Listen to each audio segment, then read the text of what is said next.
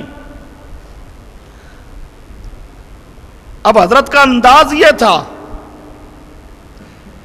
جو مسئلہ آج کل بیان نہیں کرتے نا، وہ کہتے ہیں یہ سخت ہیں جی، فتوے لگاتے ہیں جی، یہ صرف پروپیگنڈا کرتے ہیں، جھوٹے، خود مداحن ہوتی ہیں، مسئلہ سناتے نہیں ہیں اور سنانے والوں کو بدنام کرتے ہیں۔ اور آج اس دور میں تو ہو ہی یہ رہا ہے، خود سناتے نہیں ہیں، جو سنائے اس کو مختلف انداز سے بدنام کیا جاتا ہے۔ اچھا جی، اللہ پاک کہتی ہیں یہ عادت قسمت والوں کو ملا کرتی ہے۔ وَإِمَّا يَنزَغَنَّكَ، علاج غصہ، اے میرے پیارے پیغمبر، وَإِمَّا يَنزَغَنَّكَ مِنَ الشَّيْطَانِ، شیطان کی طرف سے اگر چوک لگے آپ کو، کوئی شیطان چوک لگائے، غصہ دلانا چاہے، اور انسان ہے آخر، بوجہ بشریت کے غصہ آ بھی جاتا ہے، پھر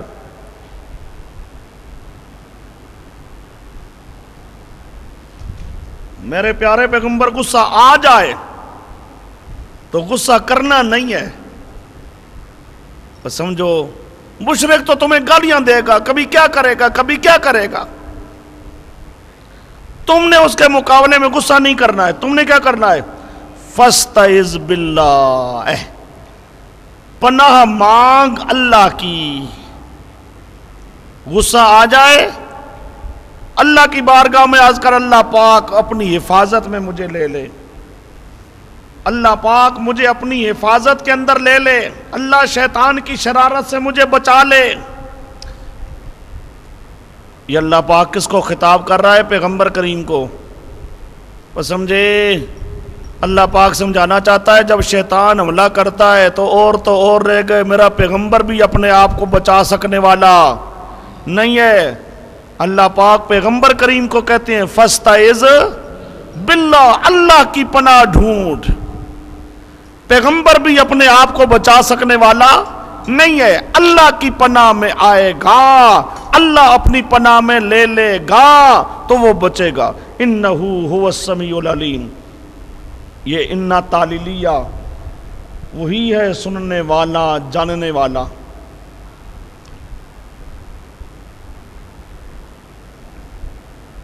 دو شکوے آ چکے ہیں جی، دونوں شکوے علی سبیل ترقی تھے۔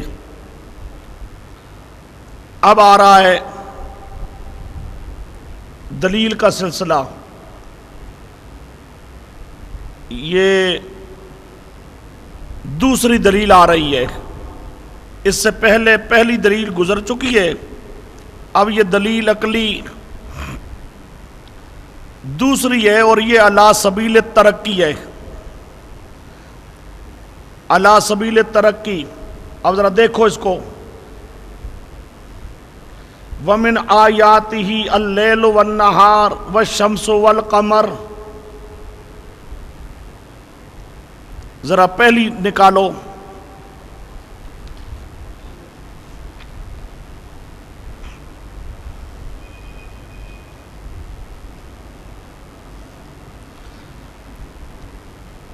أَإِنَّكُمْ لَتَكْفُرُونَ بِالَّذِي خَلَقَ الْأَرْضَ فِي يَوْمَيْنِ، زمین کا پیدا کرنا، پہاڑوں کا پیدا کرنا، آسمانوں کا پیدا کرنا۔ بات سمجھے؟ پہلی دلیل کے اندر کیا تھا؟ یہ ان کا پیدا کرنا، آسمان کا پیدا کرنا، زمین کا پیدا کرنا۔ اب یہاں پر یہ علی سبیل ترقی آ رہا ہے، یہ ذرا دیکھو۔ اب یہاں پر پیدا کرنے کی بات نہیں ہے، یہاں پر آگے نظام شمسی ہے۔ یہ من آیاتہ اللیل والنہار، اس کا تعلق ہے آسمان کے ساتھ۔ وہاں جو پہلی دلیل میں آسمان کا بھی ذکر ہے، زمین کا بھی ذکر ہے، اس کا تعلق ہے دوسرے حصے کے ساتھ، آسمان والے حصے کے ساتھ۔ وہاں پہلی دلیل کے اندر کیا تھا؟ آسمان کا پیدا کرنا، اور اب آسمان کا پیدا کرنا نہیں، اب آسمان میں جتنا نظام شمسی ہے، نظام پہلے صرف پیدا کرنا، اب پیدا کرنا چھوڑو، پورا شمسی نظام، رات بھی، دن بھی، سورج بھی، چاند بھی، یہ سب یہ اللہ پاک کی آیات میں سے ہے، آیات الدالہ علی وحدانیتہ از مدارک، اللہ پاک کی توحید پر دلالت کرنے والی آیات، نشانیاں۔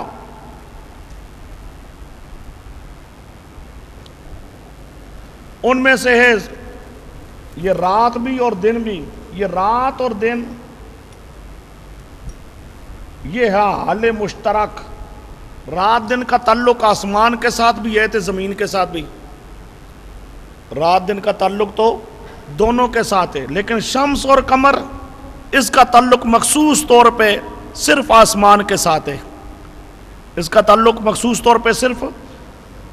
اب اللہ پاک اس کے بارے میں کہتے ہیں آسمان میں یہ سورج ہے، چاند ہے، یہ پورا ایک نظام چل رہا ہے، یہ نظام چلانے والا کون ہے؟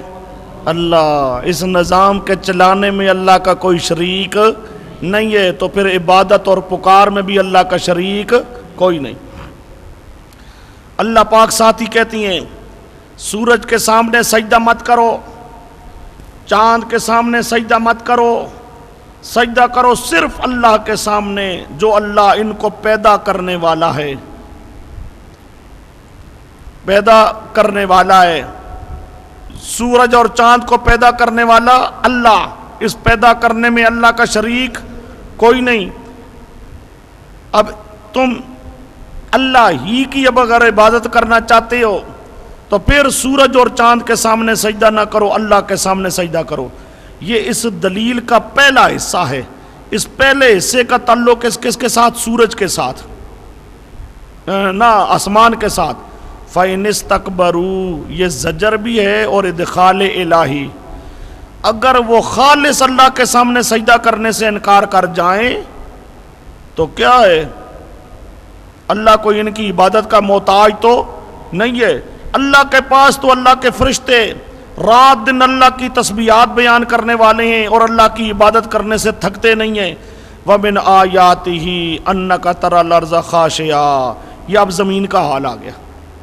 پہلے آسمان کا حال، اور آسمان کا حال تھا علی سبیل ترقی، اب زمین کا حال آ رہا ہے، اور زمین کا حال بھی کیا ہوگا؟ علی سبیل ترقی۔ شروع سمجھایا تھا کہ جو دلائل آئیں گے تو دلائل کیا آئیں گے؟ علی سبیل ترقی آئیں گے۔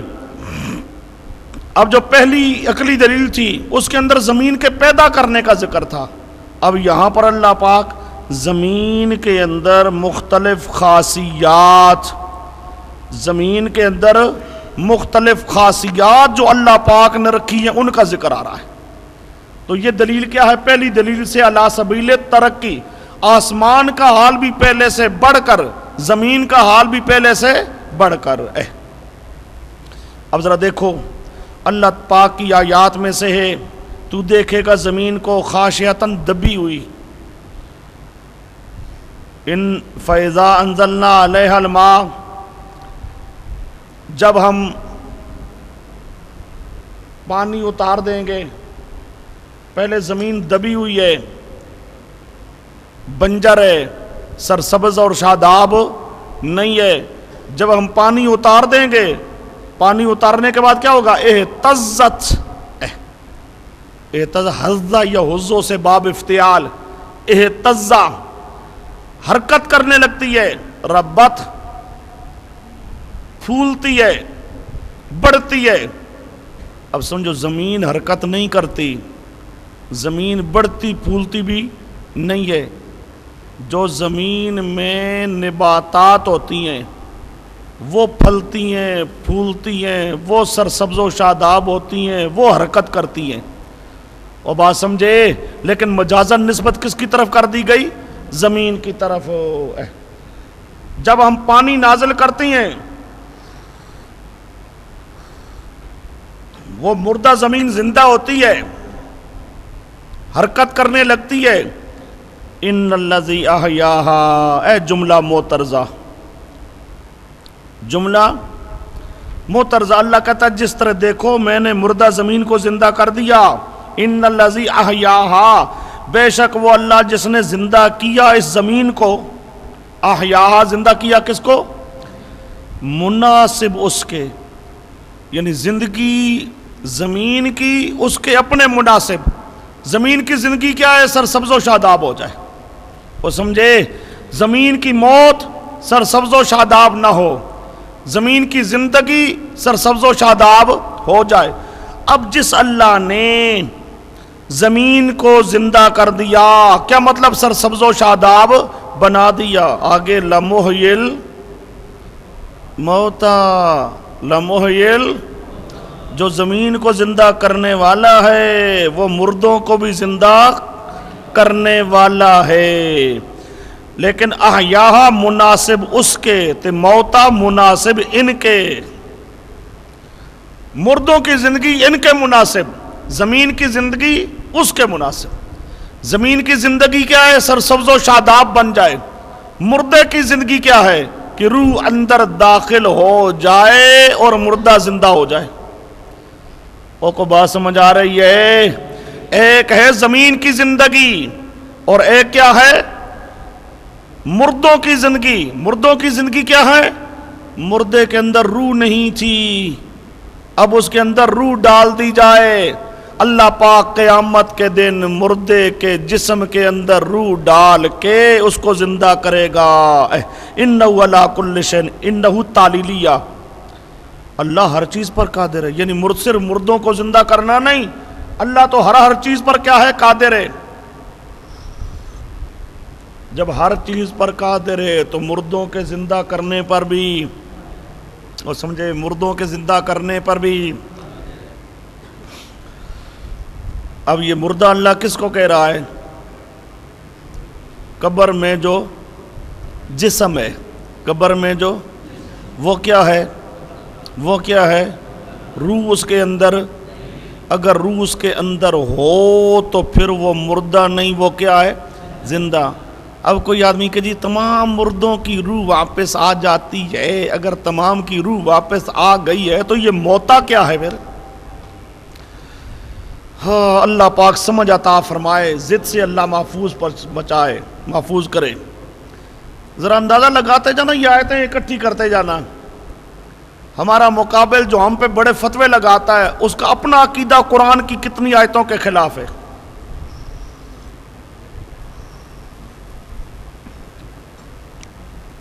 وہ سمجھے، ہم تو برداشت کرنے والے ہیں بھائی، ٹھیک ہے، لیکن وہ ذرا خود تو سوچے وہ کتنی آیتیں ہیں جن آیتوں کے خلاف اس کا عقیدہ. اب قرآن صاف کہے مردہ اور وہ کہے زندہ.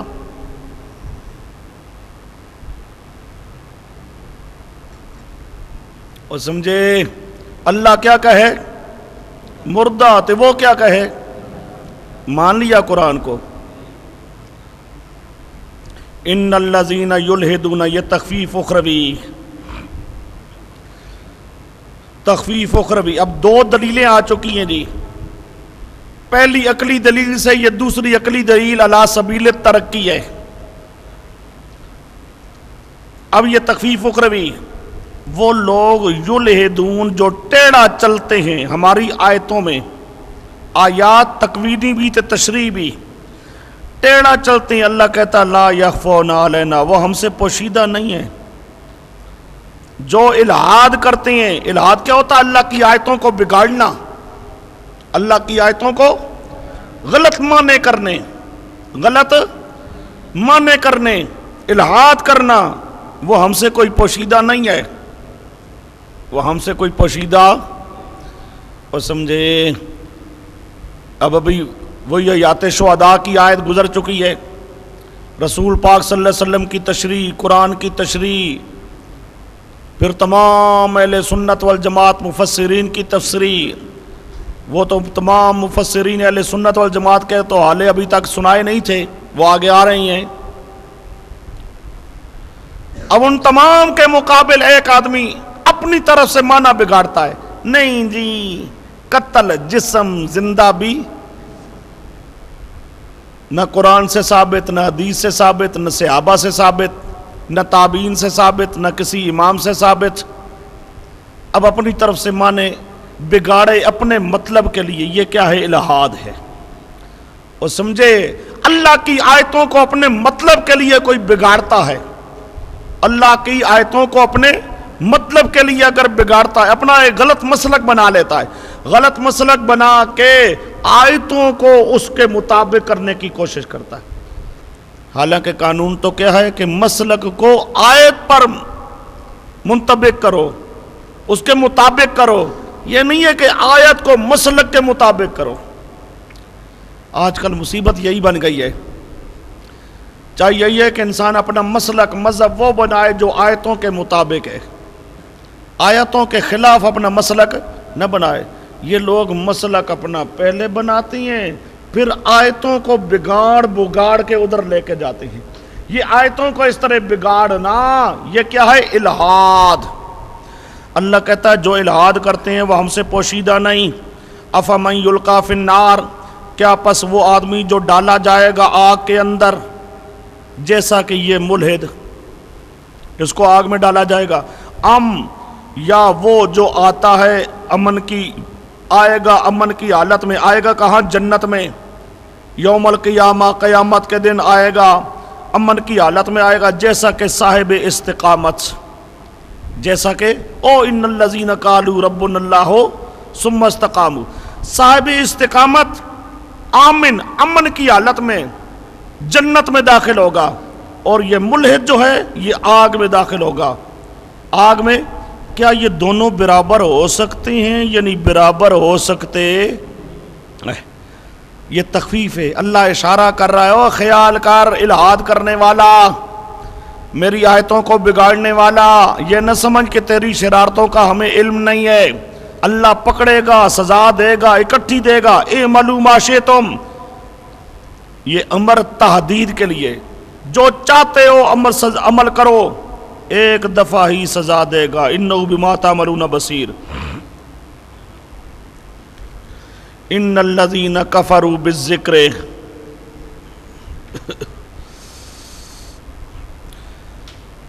یہ تمہید برائے شکوہ ثالث،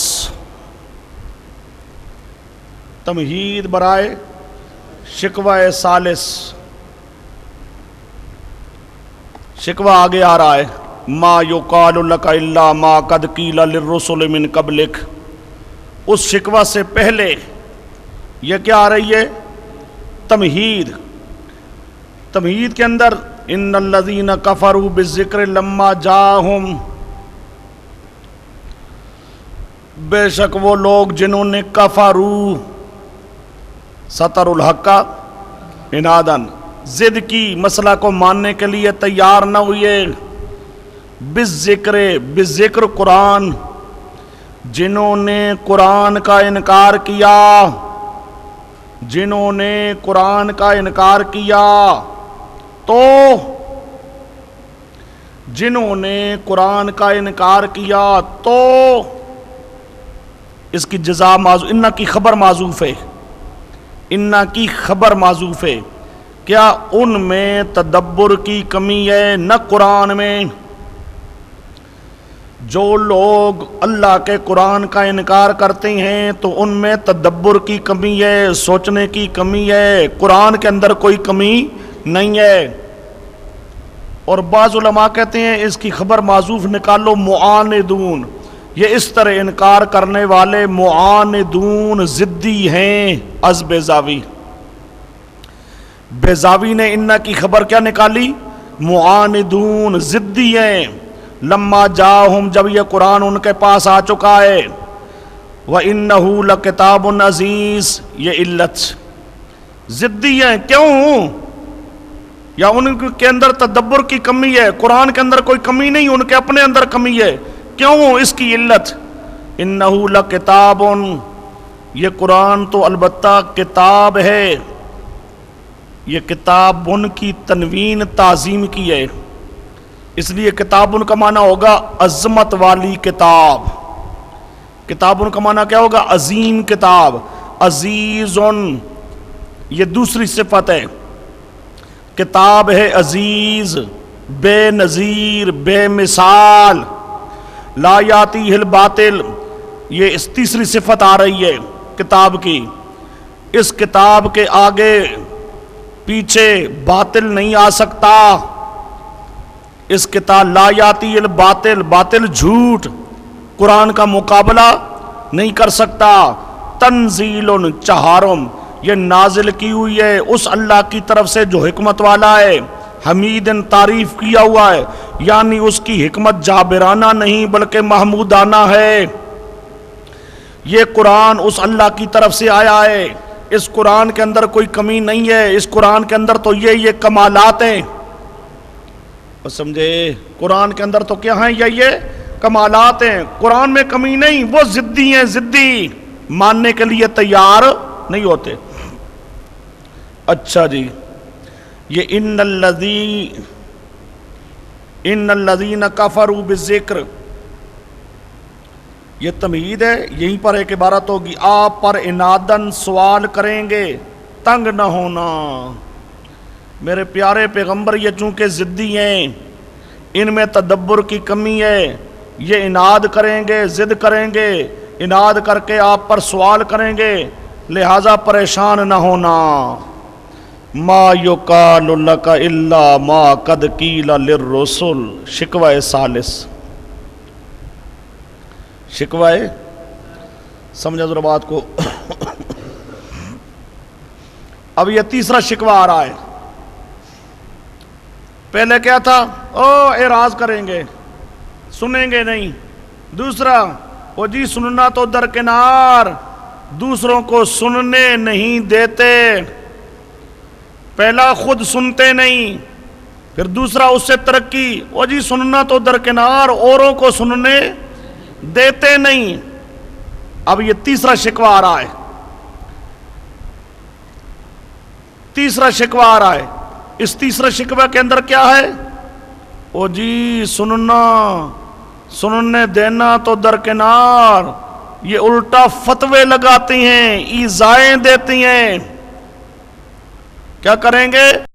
الٹا آپ کو کہیں گے مجنون ہے، پاگل ہے، دیوانہ ہے، گالیاں دیں گے، اور بات سمجھے؟ سنتے نہیں، دوسرا دوسروں کو سننے دیتے نہیں، تیسرا او جی سننا ماننا، اور یہ تو سب کچھ درکنار، یہ تو الٹا توہین کرتے ہیں پیغمبر کی، ایذا دیتے ہیں پیغمبر کو، فتوے لگاتی ہیں پیغمبر پر، مجنون اور دیوانہ کہیں گے پیغمبر کو، تو ان کا مجنون اور دیوانہ کہنا، گالیاں دینا، پیغمبر کی تکذیب کرنا، پیغمبر کی توہین کرنا، اس پہ ناراضگی کا اظہار ہے بطور شکوہ کے، وہ سمجھے؟ یہ تیسرا آ رہا ہے، یہاں ایک عبارت ہوگی،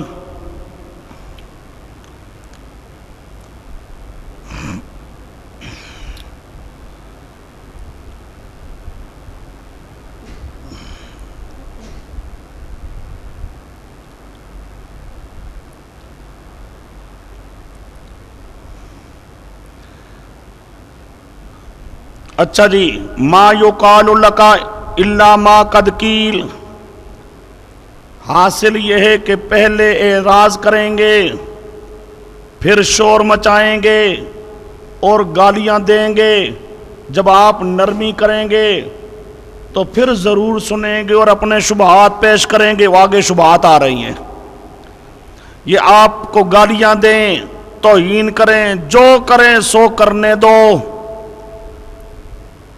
آپ برداشت کریں گے، پھر یہ شبہات پیش کریں گے، وَلَوْ جَعَلْنَاهُ، آگے آ رہے ہیں یہ شبہات۔ اچھا جی، مَا يُقَالُ لَكَ، یہ شکوہ ہے اور ضمناً تسلی ہے، مَا يُقَالُ لَكَ، نہیں کہا جاتا آپ کو، الا مگر وہ، مَا قَدْ قِيلَ لِلرُّسُلِ مِن قَبْلِكَ، جو آپ سے پہلے رسولوں کو کہا گیا۔ اے میرے پیارے پیغمبر، یہ کوئی نئی بات نہیں ہے، یہ مشرک ضدی ہیں پلیت، یہ ہر پیغمبر کو یوں کہتے رہی ہیں، آپ کو بھی وہی کچھ کہیں گے جو پہلے رسولوں کو کہا جاتا رہا. ما یقال لک من الایذاء والتکذیب از قرطبی. ایذا دینا، جھوٹا کہنا، ما یقال باتیں ایذا و تکلیف کی، یہ آپ کو نہیں. الا ما قد قیل، مگر پہلے رسولوں کو بھی یوں ہی کہا جاتا رہا. کیا مطلب؟ اب ضمن تسلی ہے، اے میرے پیارے پیغمبر ان کی طرح آپ بھی صبر کریں. پہلے پیغمبروں کو بھی مشرک یوں کہتے رہے، پہلے پیغمبر صبر کرتے رہے. اے میرے پیارے پیغمبر آپ بھی صبر کریں. آپ بھی کیا کریں؟ صبر کریں. جب آپ صبر کریں گے، ان ربک کا نتیجہ ہے صبر. آپ کا رب مغفرت کرنے والا ہے، یعنی منیب، بوجہ توبہ کے بخشے جائیں گے. وذو عقاب علیم، تیرا رب سخت عذاب دینے والا ہے، دردناک عذاب والا ہے. ضدیوں کو جو ضد پر اڑ رہیں گے ان کو سزا دے گا، جو انابت کریں گے ان کے گناہوں کو معاف کر دے گا. بہرحال میرے پیارے پیغمبر آپ نے نرمی کرنی ہے. جب آپ نرمی کریں گے، صبر کریں گے، تو وہ اپنے شبہات پیش کریں گے. وَلَوْ جَعَلْنَاهُ قُرْآنًا أَعْجَمِيًّا. اب یہ شبہات ان کے آ گئے. ایک بات ذہن میں رکھو،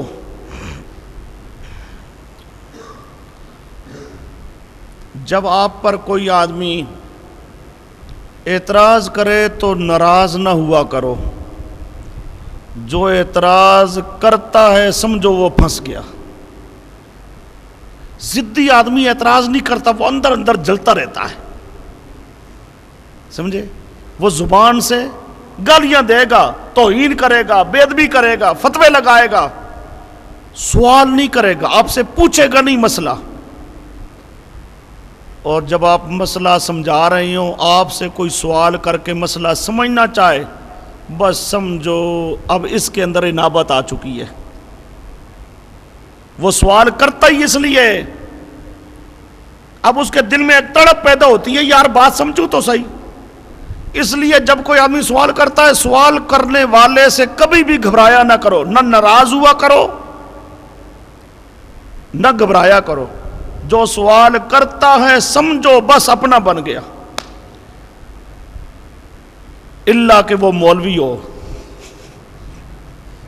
کیونکہ مولوی خود ہدایت پر آتا نہیں، وہ سوال کرتا ہے لوگوں کو صرف بتانے کے لیے کہ لوگ اس کی بات مان نہ لیں. تو مولوی تو ہمیشہ شیطانی کرے گا، اس کی بات نہیں ہے. عام آدمی، آپ جہاں کہیں کوئی بات کر رہی ہیں، کوئی آدمی آپ سے پر غصے ہو جاتا ہے، غصے ہو کے کہتا ہے اچھا سوال کا جواب دے، یہ سوال ہے، یہ سوال ہے. سمجھو یہ اندر سے مخلص ہے، یہ اندر سے تمہیں گستاخ سمجھتا ہے. جب تم طریقے سے سمجھا دو گے اس کو بات سمجھ آئے گی، نہیں یار گستاخ تو نہیں ہے، بس فوراً ٹھیک ہو جائے گا. اس لیے اللہ پاک کہتے ہیں میرے پیارے پیغمبر یہ گالیاں دیتے ہیں، دیتے رہیں، کوئی بڑی بات نہیں ہے. آپ گالیاں سنیں، صبر کریں. صبر کریں گے یہ شبہات پیش کریں گے، اور جب کوئی شبہات پیش کرے آپ اس کے جواب دیں گے، وہ سمجھ جائے گا. ہاں سوائے ضدی کے، ضدی نہیں سمجھے گا، لیکن ضدیوں کے علاوہ جو بھی کوئی سوال کرنے والا ہوگا تو وہ کیا ہو جائے گا؟ سمجھ جائے گا. اب یہاں پر بھی 3 سوالوں کا جواب آ رہا ہے. کتنے سوال ہیں؟ 3.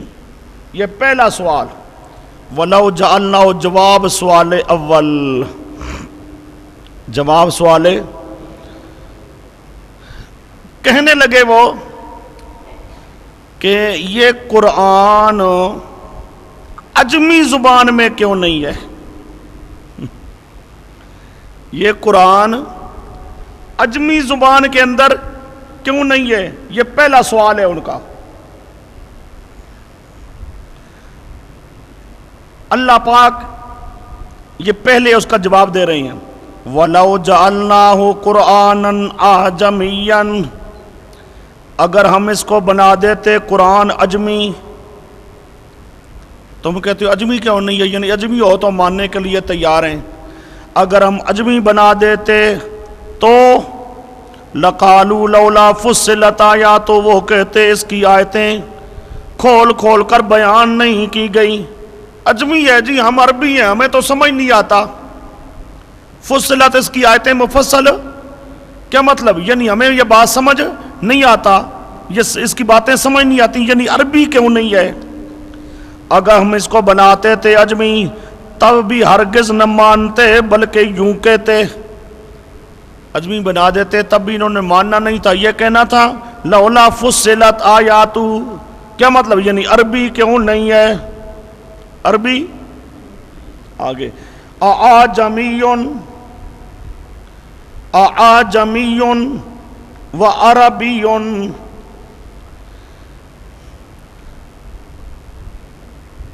یہ دوسرا سوال ہے، یعنی دوسرا وہ جواب دیتے.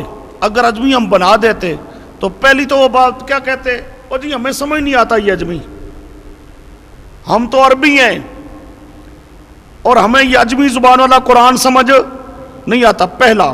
دوسرا اعتراض وہ کرتے جی قرآن اجمی ہے تو نبی عربی ہے. یہ عجیب ہے جی، قرآن اجمی ہے نبی عربی ہے، اس وجہ سے ہی ماننے کے لیے تیار ہو نہ ہوتے، الٹا یہ بہانہ ڈال دیتے. کل کہہ دیجئے هو للذین آمنوا، آمنو سے مراد ہے انابت کرنے والے، ہدن ان کے لیے ہدایت ہے اور شفاء ہے. والذین لا یؤمنون ثمرہ اناد، وہ ثمرہ انابت اور یہ ثمرہ اناد. والذین لا یؤمنون، اور جو لوگ نہیں مانتے انادن باوجود حق کے واضح ہونے کے، فی آذانہم وقرن، ان کے کانوں میں ڈانٹیں، درجہ اول عدم سماع. ہوا علیہم اما، وہ ان پر اما اندھا پن بوجہ اناد کے. اب یہ پہلے سوال کا جواب دے کے یہ ساتھ انابت کا ثمرہ اور اناد کا ثمرہ. اناد کے ثمرے کے اندر اولئک ینادون من مکان بعید، یہ ایسے ہیں جیسے آواز دی جا رہی ہو دور کی جگہ سے. دور کی جگہ سے آواز دی جائے تو آدمی نہ سنتا ہے تو نہ سمجھتا ہے. آگے وَلَقَدْ آتَيْنَا مُوسَى الْكِتَابَ، یہ دوسرا شبہ. پہلا شبہ قرآن اجمی ہوتا تو ہم مانتے. اب یہ دوسرا شبہ، قرآن اکٹھا کیوں نہیں نازل کیا گیا؟ قرآن اکٹھا کیوں نہیں نازل کیا گیا؟ یہ آپ کے پاس حاشیے پہ لکھا ہوگا لولا نزل علیہ القرآن جملۃ واحدہ. اکٹھا کیوں نہیں نازل کیا گیا جی؟ اللہ اس کا جواب دیتا ہے. سمجھو ذرا بات کو. اللہ پاک کہتا ہے ہم نے موسیٰ علیہ السلام کو کتاب دی تھی وہ اکٹھی، لیکن ضدیوں نے اس کو بھی نہیں مانا تھا. معلوم ہوتا یہ صرف بہانہ ہے. یہ صرف کیا ہے؟ بہانہ ہے. ہم نے موسیٰ علیہ السلام کو کتاب دی تھی، اکٹھی دی تھی. فاختلف فیہ، اس کے اندر بھی اختلاف کیا گیا. آگے ولولا، یہ تیسرا شبہ. سمجھو تیسرے شبے کا جواب. تیسرا شبہ یہ ہے ہم جو نہیں مانتے تو عذاب کیوں نہیں آتا؟ ہم نہیں مانتے تو عذاب کیوں نہیں آتا؟ اللہ جواب دیتا ہے کہ عذاب کے لیے اللہ نے وقت مقرر کیا ہے. وہ اگر وقت مقرر کرنے والی بات نہ ہوتی تو تمہیں تباہ کر دیا جاتا ہے. ولولا کلمۃ، اگر بات نہ ہوتی سبقت بربک، تیرے رب کی طرف سے پہلے جو لکھ دی گئی ہے. اللہ پاک نے پہلے لکھ دیا ہے. کیا لکھ دیا ہے؟ کہ پورا عذاب ان کو آخرت میں ہوگا.